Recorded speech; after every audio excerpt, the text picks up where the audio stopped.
Alain, propos sur la religion. La vérité du prêtre. La notion du pouvoir spirituel ne peut pas être changée arbitrairement. Toutes les fois que le spirituel s'est appuyé sur la force, il a perdu son caractère.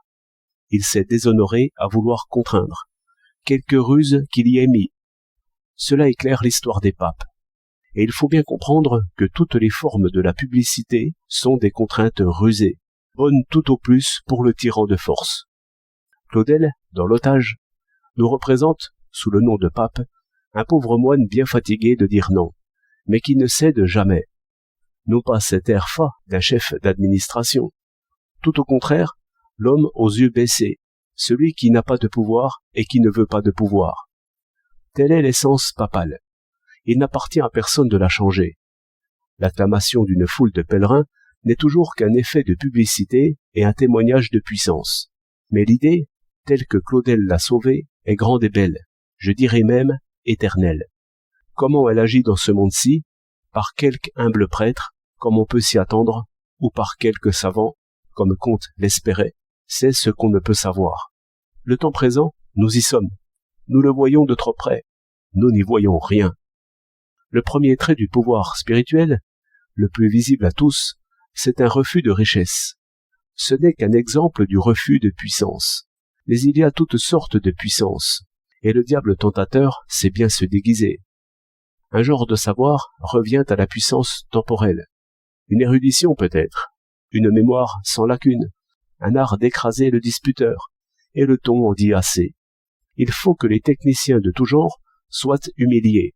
Il faut que l'égalité, loi première de l'esprit, soit d'abord établie entre le pape, petit ou grand, et l'homme de la rue.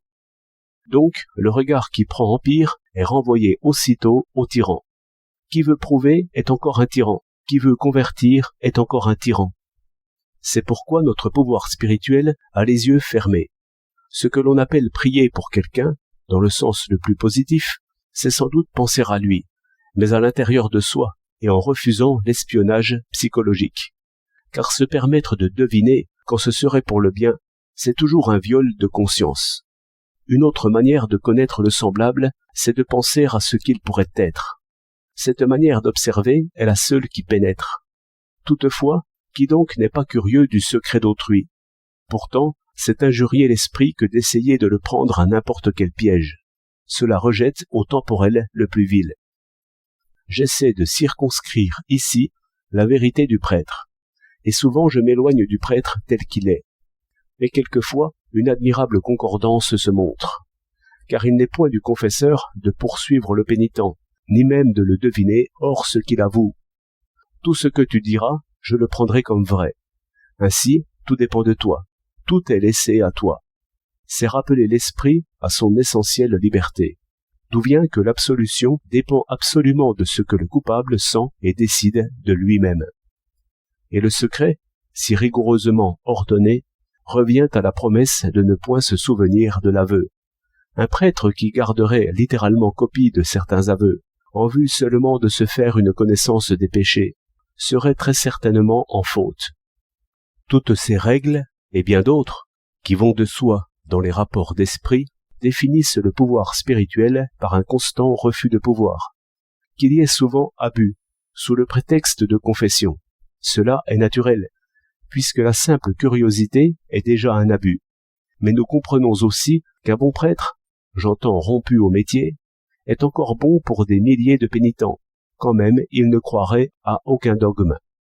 J'essaie maintenant la notion en l'appliquant au métier d'instruire, car je soupçonne que le pouvoir spirituel s'exerce aussi par là, et, par le métier même, se purifie.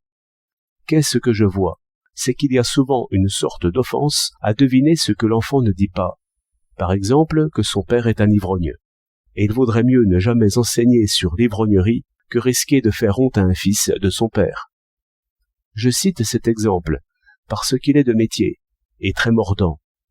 Cela mènerait à enseigner en tout sujet par le vrai et le beau, sans s'occuper jamais du faux et du laid, sans jamais chercher la bêtise, ni même l'apercevoir de loin. Mais au contraire, en la niant même dans la propre et secrète pensée qu'on en aurait. Cela revient à une sorte d'absolution majeure, et il faut dire que le métier y conduit, Car à quoi bon former un recueil de toute la sottise du monde si la sottise n'est rien? Dans le fait, l'art d'expliquer revient toujours à livrer aux autres le moyen qui nous a nous-mêmes éclairés. Ainsi, c'est bien en moi que je découvre l'autre, et souvent, s'il se montre, ou s'il veut faire confidence, je ferme les yeux et les oreilles. C'est ainsi que je me représente l'homme de bon sens, nullement inquisiteur. 2 mars 1935.